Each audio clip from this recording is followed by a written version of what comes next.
Hello बच्चों, कैसे हो आप सब। आज अपन स्टार्ट करने वाले हैं क्लास 12th केमिस्ट्री में हेलो एल्केन और हेलो एरीन का पार्ट थर्ड। अगर अभी तक आपने प्रीवियस वीडियो नहीं देखा हो जिसमें अपन ने प्रिपरेशन मेथड की थी हेलो एल्केन की, तो आप इस कार्ड पर क्लिक करके उसे विजिट कर सकते हैं। आज की वीडियो में अपन चैप्टर को और आगे बढ़ाते हैं और चैप्टर का नेक्स्ट टॉपिक लेते हैं, जो कि बेसिकली क्या है, नोमेनक्लेचर ऑफ हेलो एरीन। और आज ही के वीडियो में अपन जो एक और टॉपिक करने वाले हैं जो है कि प्रिपरेशन ऑफ हेलो एरीन। तो हेलो एरीन का नोमेनक्लेचर करेंगे, हेलो एरीन की प्रिपरेशन मेथड करेंगे और साथ ही में फिजिकल प्रॉपर्टी भी अपन देखेंगे किसकी, हेलो एल्केन और हेलो एरीन की। तो स्टार्ट करते हैं। सबसे पहले देखो, अपन देखते हैं कि हेलो एरीन के नाम कैसे लिखते हैं।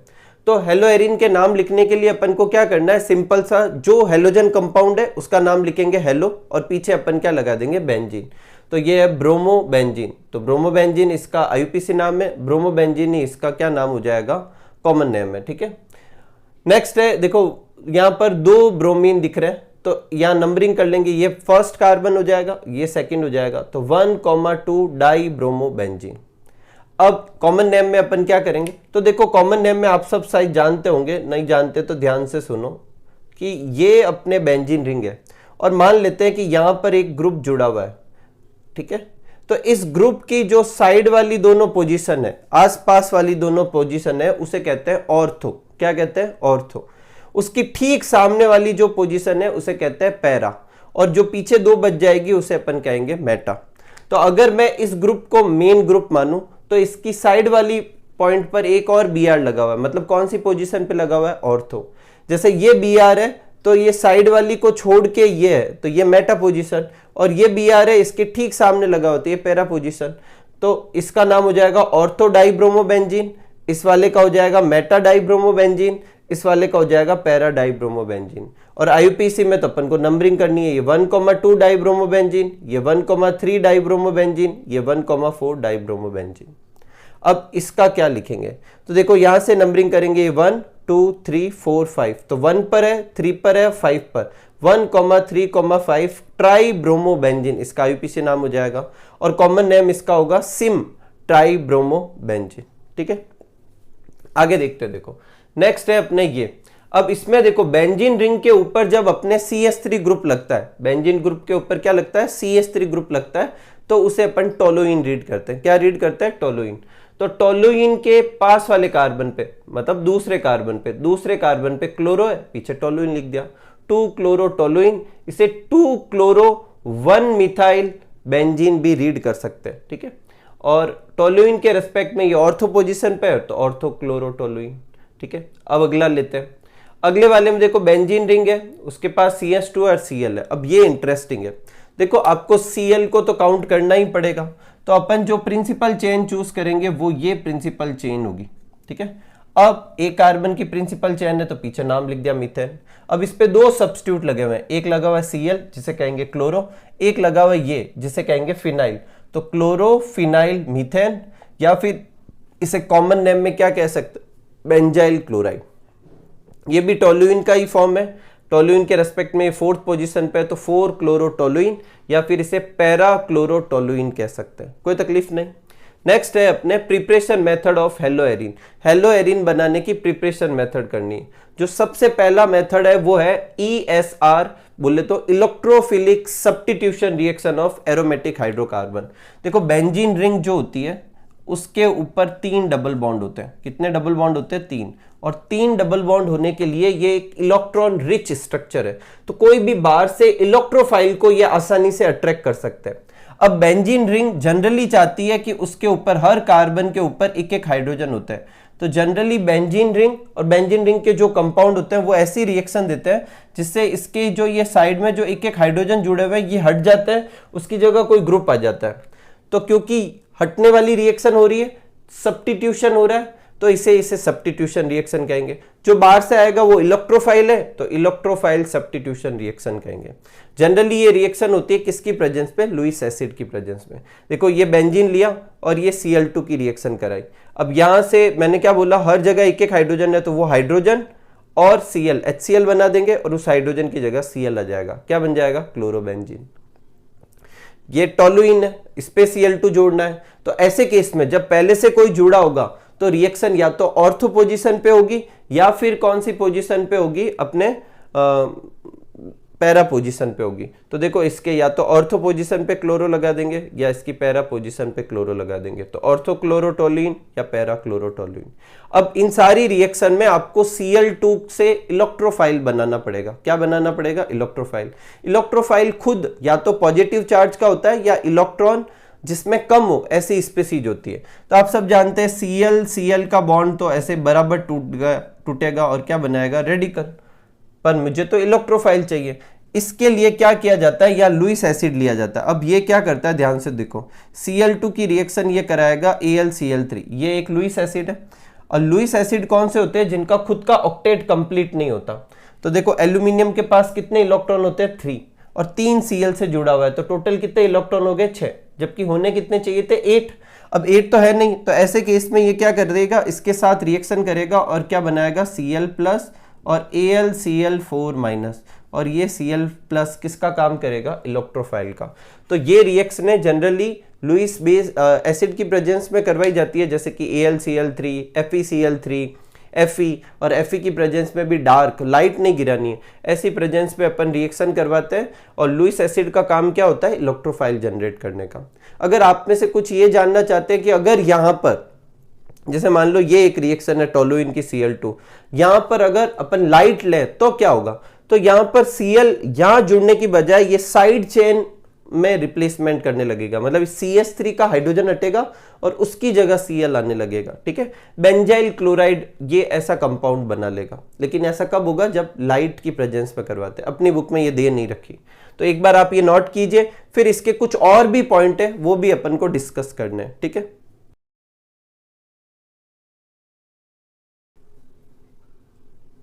और बजा के जाएगा नहीं।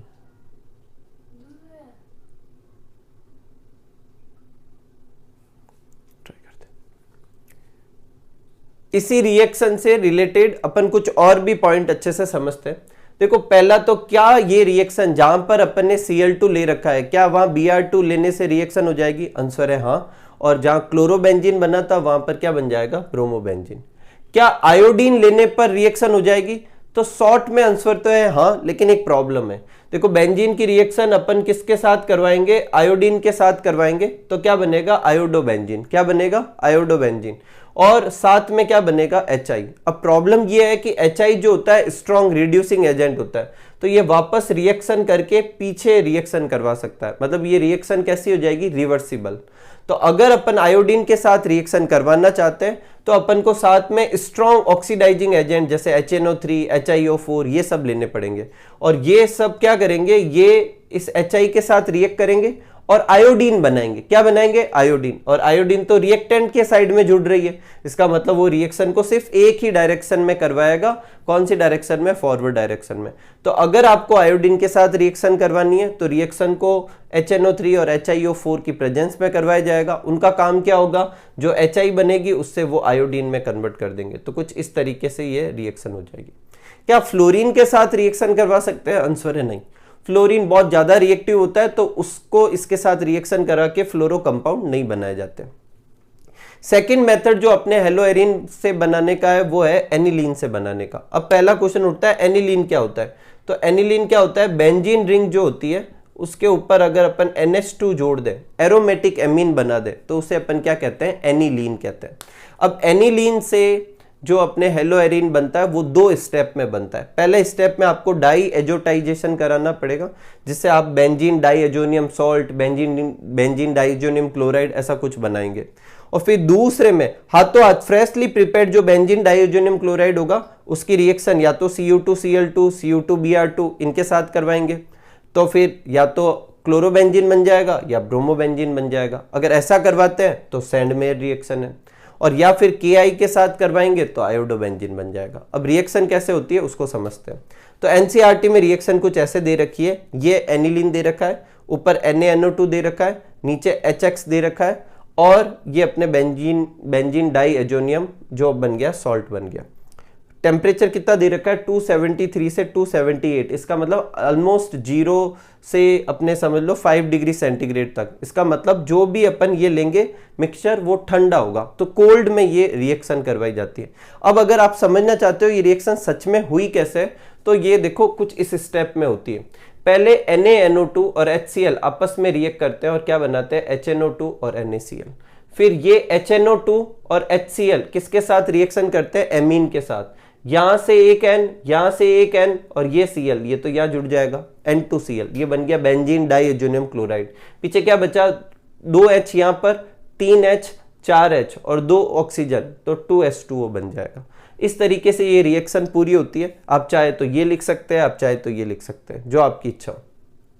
अब एक बार जब बेंजीन डाइओजेनियम सॉल्ट बन जाएगा तो उसका क्या करेंगे, तो अगर मैं उसकी रिएक्शन किसके साथ करवाता हूं, अगर मैं उसकी रिएक्शन Cu2X2 के साथ करवाता हूं तो ये X जो है इस पूरे ग्रुप को रिप्लेस कर देगा और उसकी जगह खुद आ जाएगा, तो हेलो बेंजीन बन जाएगा। अब अगर मैं Cu2Cl2 लेता हूं तो यहां Cl लग जाएगा, Cu2Br2 लेता हूं तो यहां Br लग जाएगा। अब आयोडोबेंजीन बनाना हो तो क्या करना पड़ेगा, हाँ ये रिएक्शन करवाते हैं तो ये सेंड मेयर रिएक्शन है। जब आयोडोबेंजीन बनाना होगा तो बेंजीन डाइओजेनियम क्लोराइड की रिएक्शन अपन Ki के साथ कराएंगे और ये इस जगह पर I आ जाएगा, आयोडोबेंजीन बन जाएगा। ठीक है, नेक्स्ट है फिजिकल प्रॉपर्टी। अब फिजिकल प्रॉपर्टी में सबसे पहले अपन को ये देखना है कि हेलो एल्केन और हेलो एरीन होते कैसे हैं। तो ये कलरलेस कंपाउंड है, हालांकि एल्काइल ब्रोमाइड और एल्काइल आयोडाइड जो होते हैं वो कलर डेवलप कर लेते हैं अगर उन्हें अपन सनलाइट में रखे तो। और जितने भी वॉलेटाइल कंपाउंड होते हैं उन सब की, मतलब इनमें से जो वॉलेटाइल है आसानी से वेपर बनाएंगे, वो सब की स्मेल अच्छी होती है। एरोमेटिक जो अपने क्या कहते हैं एराइल हैलाइड जो है वो अक्सर अच्छी स्मेल वाली होती है। ठीक है, तो ये कुछ पॉइंट है। हालांकि अच्छे पॉइंट क्या होते हैं जब आप फिजिकल प्रॉपर्टी स्टडी करते हो, जो कि अभी अपन देखेंगे, वो क्वेश्चन आते हैं एक तो सॉल्युबिलिटी पर, मेल्टिंग पॉइंट, बॉइलिंग पॉइंट, इन पे क्वेश्चन आते हैं, तो वो अभी अपन डिस्कस करने वाले हैं। एक बार आप ये नोट कर लीजिए। ठीक है, तो जो फर्स्ट फिजिकल प्रॉपर्टी लेते हैं वो अपने है बॉइलिंग पॉइंट। देखो बॉइलिंग पॉइंट का एकदम सिंपल सा कंसेप्ट है कि अगर मॉलिक्यूल्स के बीच में जो पर्टिकुलर कंपाउंड को अपन डिस्कस कर रहे हैं उसके मॉलिक्यूल के बीच में किसी ना किसी तरह का इंटरेक्शन है, तो इंटरेक्शन होने से मॉलिक्यूल के बीच में अट्रैक्शन बढ़ता है और अट्रैक्शन बढ़ने से उन्हें बॉईल करना मुश्किल होता है, मतलब बॉइलिंग पॉइंट बढ़ जाता है। यहाँ पर जो अपन बॉइलिंग पॉइंट कंपेयर कर रहे हैं वो कर रहे हैं एल्केन से। तो एल्केन में किसी भी तरह का कोई इंटरेक्शन नहीं होता, जबकि हेलो एल्केन में होता है, और हेलो एल्केन में होने की वजह से उसका बॉइलिंग पॉइंट जो होगा वो एल्केन से ज़्यादा होगा। तो बॉइलिंग पॉइंट जो हेलो एल्केन का होता है वो ज़्यादा होता है किससे, एल्केन से। इसके अपन 3 कारण लिखेंगे। पहला लिखेंगे कि RX बॉन्ड जो होता है पोलर होता है। दूसरा, इसका हाई मॉलिक्यूलर मास होता है, मतलब एक कार्बन का एल्केन ले और एक कार्बन का हेलो एल्केन ले तो एक कार्बन का हेलो एल्केन ज़्यादा क्या होगा, मास का होगा, और ज़्यादा मास और पोलर बॉन्ड होने की वजह से यहाँ पर इंटरमॉलिक्यूलर अट्रैक्शन जो लगते हैं वो स्ट्रॉन्ग लगते हैं, और स्ट्रॉन्ग इंटरमॉलिक्यूलर अट्रैक्शन मतलब बॉइलिंग पॉइंट ज़्यादा। यहाँ पर कौन सा अट्रैक्शन लगता है, डाइपोल डाइपोल अट्रैक्शन लगता है। नेक्स्ट है कौन कौन से फैक्टर बॉइलिंग पॉइंट को अफेक्ट करते हैं। तो सबसे पहले तो अभी अपन ने देखा कि बॉइलिंग पॉइंट किस पे डिपेंड करते हैं, इंटरमॉलिक्यूलर इंटरेक्शन पे। तो अगर ये ज्यादा होंगे तो बॉइलिंग पॉइंट बढ़ेंगे। अब क्वेश्चन उठता है ये किस चीज से ज्यादा हो सकते हैं, किस चीज से कम। तो अगर साइज या मास बढ़े तब तो इंटरेक्शन बढ़ते हैं और इंटरेक्शन बढ़ने से बॉइलिंग पॉइंट बढ़ेगा। और अगर ब्रांचिंग बढ़ेगी तो इंटरेक्शन क्या हो जाएंगे, वीक हो जाएंगे, और इंटरेक्शन वीक होगा तो बॉइलिंग पॉइंट भी क्या हो जाएगा, कम हो जाएगा। जैसे अगर मुझे इन चारों में अरेंज करना हो तो अपन देखो यहाँ R तो सेम है, ठीक है, यहाँ है फ्लोरीन, यहाँ है क्लोरीन, यहाँ है ब्रोमीन और यहाँ है आयोडीन। तो सबसे बड़ा ग्रुप कौन सा है यहाँ पर, आयोडीन। तो आयोडीन बड़ा ग्रुप है तो साइज बढ़ेगी तो इंटरमॉलिक्यूलर इंटरेक्शन बढ़ेंगे, इंटरमॉलिक्यूलर इंटरेक्शन बढ़ेंगे तो बॉइलिंग पॉइंट क्या होगा, बढ़ेगा। तो सबसे ज्यादा साइज किसकी है, आयोडीन की, उसके बाद ब्रोमीन की, उसके बाद क्लोरीन की, उसके बाद फ्लोरीन की। तो इस तरफ जाने पे साइज बढ़ रही है, इस तरफ जाने पे इंटरेक्शन भी बढ़ेंगे, इस तरफ जाने पे बॉइलिंग पॉइंट भी बढ़ेगा। ये तो हुआ साइज का एग्जांपल। अगर अपन को ब्रांचिंग का एग्जांपल लेना है तो ये एग्जांपल ले सकते हैं। इसमें देखो कोई ब्रांचिंग नहीं है, इसमें एक ब्रांचिंग है, इसमें 2 ब्रांचिंग है। तो इस तरफ जैसे जैसे जा रहे हैं ब्रांचिंग बढ़ रही है, ब्रांचिंग बढ़ने से इंटरेक्शन घटता है और इंटरेक्शन घटने से बॉइलिंग पॉइंट जो होता है वो क्या हो जाता है, कम हो जाता है। ठीक है, अच्छे क्वेश्चन है, आते हैं ऐसे क्वेश्चन।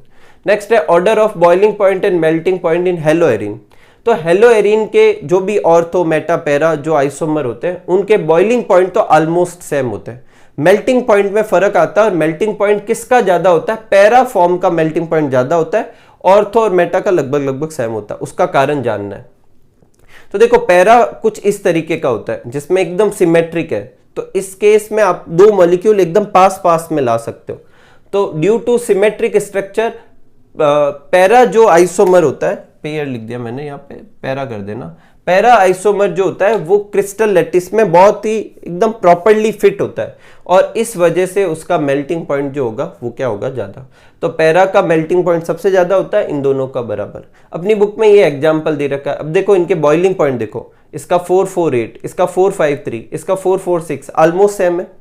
जबकि मेल्टिंग पॉइंट देखो पैरा वाले का 323 और इन दोनों के अराउंड 250 के आसपास है। इसका मतलब क्लियर कट है कि बॉइलिंग पॉइंट तो लगभग बराबर होता है, मेल्टिंग पॉइंट जो होता है वो पैरा वाले का क्या होता है? ज्यादा। और अगर आपको उसका कारण पूछे कि क्यों ज्यादा है, तो अपन लिखेंगे एक सिमेट्रिक स्ट्रक्चर होने की वजह से पैरा आइसोमर जो है वो प्रॉपर क्रिस्टल बनाता है जिसमें मॉलिक्यूल पास पास में होते हैं, तो ज्यादा इंटरेक्शन लगता है, फिर उसे मेल्ट करना ज्यादा मुश्किल होगा। नेक्स्ट है डेंसिटी। डेंसिटी का कुछ खास पॉइंट है नहीं, बस इतना याद रखना है कि हेलो एल्केन जो होती है वो पानी के कंपेयर में ज़्यादा हैवी होते हैं और इनकी डेंसिटी नंबर ऑफ कार्बन और साइज ऑफ एक्स के साथ साथ क्या होती रहेगी? बढ़ती रहेगी। ठीक है, एक बार आप ये नोट कीजिए, फिर एक दो क्वेश्चन और लेते हैं। नेक्स्ट लेते हैं अपन जो प्रॉपर्टी है वो है सॉल्युबिलिटी। अब देखो सॉल्युबिलिटी के भी काफी क्वेश्चन आते हैं फिजिकल प्रॉपर्टी में। एक तो बॉइलिंग पॉइंट मेल्टिंग पॉइंट का इंपॉर्टेंट बनता है, एक सॉल्युबिलिटी का। तो सॉल्युबिलिटी देखो एकदम सिंपल सा है, जनरली ऑर्गेनिक कंपाउंड वाटर में इनसॉल्युबल होते हैं। अब कुछ सॉल्युबल होंगे तो क्यों होंगे उनका कारण देना है। तो हेलो एल्कीन स्लाइटली सॉल्युबल होता है वाटर में क्योंकि पोलर होता है, तो वो थोड़े बहुत इंटरेक्शन बना सकता है किसके साथ? पोलर वाटर के साथ। हालांकि जो HX को पानी में डिसॉल्व नहीं किया है, तो वाटर का एक मॉलिक्यूल वाटर के दूसरे मॉलिक्यूल को स्ट्रॉन्ग हाइड्रोजन बॉन्ड से अट्रैक्ट करता है। जब HX को पानी में डालते हैं तो HX वाटर के साथ इंटरेक्शन तो बनाता है लेकिन पहले जितने स्ट्रॉन्ग नहीं बनाता, और यही वजह है कि न्यू इंटरेक्शन जो बनेंगे, यहां पर HX नहीं है, RX कीजिए। ठीक है, हेलो एल्केन का करना है अपन को। ठीक है, तो RX जो है वो इंटरेक्शन तो बनाएगा वाटर के साथ लेकिन पहले जितने स्ट्रॉन्ग नहीं बनाएगा, तो घुल जाएगा लेकिन थोड़ा वीकली घुलेगा। Halo alkane are soluble in organic solvent, लेकिन ऑर्गेनिक सॉल्वेंट पे अच्छे से घुलेंगे। हेलो एरीन बिल्कुल इनसॉल्युबल होते हैं वाटर के अंदर, और ऑर्गेनिक कंपाउंड में वो क्या होते हैं? ज्यादा सॉल्युबल होते हैं। नेक्स्ट है arrange according to boiling point. अब इस पे वही कंसेप्ट लगेगा जो अभी अपन ने लगाया। क्या क्या अरेंज करने को कह रहा है? ब्रोमोइथेन, ब्रोमोफॉर्म, क्लोरोमीथेन और डाइब्रोमोमीथेन। तो देखो एक अपने पॉइंट था कि जो भी बॉइलिंग पॉइंट होते हैं वो इंटरेक्शन पे डिपेंड करते हैं और इंटरेक्शन साइज पे डिपेंड करती है। तो यहाँ पर देखो इसमें ब्रोमीन है, इसमें ब्रोमीन है, इसमें क्लोरीन है और इसमें ब्रोमीन है, तो सबसे कम तो किसका होगा? क्लोरोमीथेन का। उसके बाद देखो अब इनमें ब्रोमीन में इसमें सिर्फ एक ब्रोमीन है, ब्रोमोफॉर्म जो होते हैं उसमें 3 ब्रोमीन होती है, और डाइब्रोमोमीथेन में जो होता है 2 ब्रोमीन होगी। तो इन तीनों में से किसमें सबसे ज्यादा होगी? इसमें होगी। ब्रोमोमीथेन नहीं है, इथेन नहीं है, ब्रोमोमीथेन। तो पहले तो क्लोरोमीथेन हो गया, फिर अपन करेंगे ब्रोमोमीथेन। दूसरे नंबर पे ब्रोमोमीथेन क्यों आया? ये इससे ज्यादा क्यों है? ब्रोमीन बड़ा ग्रुप है तो ज्यादा बॉइलिंग पॉइंट होगा। इससे ज्यादा होगा किसका? डाइब्रोमोमीथेन का। डाइब्रोमोमीथेन में और ज्यादा क्यों हुआ? क्योंकि डाइब्रोमोमीथेन में साइज और बढ़ रही है। ठीक है, और फिर उससे भी ज्यादा होगा किसमें? ब्रोमोफॉर्म में। ब्रोमोफॉर्म में और ज्यादा क्यों हुआ? क्योंकि ब्रोमोफॉर्म में 3 ब्रोमीन है। ठीक है, नेक्स्ट है 1 क्लोरोप्रोपेन, आइसोप्रोपाइल क्लोराइड और 1 क्लोरोब्यूटेन। तो इन तीनों के स्ट्रक्चर बनाते हैं। ये 1 क्लोरोब्यूटेन है, ये 1 क्लोरोप्रोपेन है, ये आइसोप्रोपाइल क्लोराइड है। अब देखो इसमें 4 कार्बन है, तो साइज बड़ी तो बॉइलिंग पॉइंट क्या होगा? ज्यादा होगा। अब इन दोनों में 3-3 कार्बन है, तो इन दोनों की इससे तो कम होगी। अब इन दोनों में से किसकी ज्यादा होगी? क्योंकि इस वाले में ब्रांचिंग हो रही है, तो ब्रांचिंग होने से क्या होगा? बॉइलिंग पॉइंट घटेगा। तो सबसे कम इसका, फिर उससे ज्यादा इसका और फिर सबसे ज्यादा इसका। ठीक है, तो ये अपने कुछ क्वेश्चन थे। तो आज के वीडियो में अपन ने हेलो एरीन का नोमेनक्लेचर देखा, हेलो एरीन के प्रिपरेशन मेथड देखें और फिजिकल मेथड देखें। फिजिकल मेथड पर आप सॉल्युबिलिटी और मेल्टिंग पॉइंट, बॉइलिंग पॉइंट के जो क्वेश्चन मैंने करवाए हैं वो अच्छे से प्रिपेयर करें, कभी कभार आपके बोर्ड एग्जाम में आते हैं। नेक्स्ट वीडियो जब अपन स्टार्ट करेंगे तो उसमें अपन केमिकल प्रॉपर्टी से स्टार्ट करेंगे। हेलो एल्कीन और हेलो एरीन की केमिकल प्रॉपर्टी जो होगी उसे अच्छे से समझेंगे। तो मिलते हैं अगले वीडियो में, तब तक आप सब लोग खूब सारा हार्डवर्क कीजिए, खूब खुश रहिए, खूब मस्त रहिए। Thank you for watching.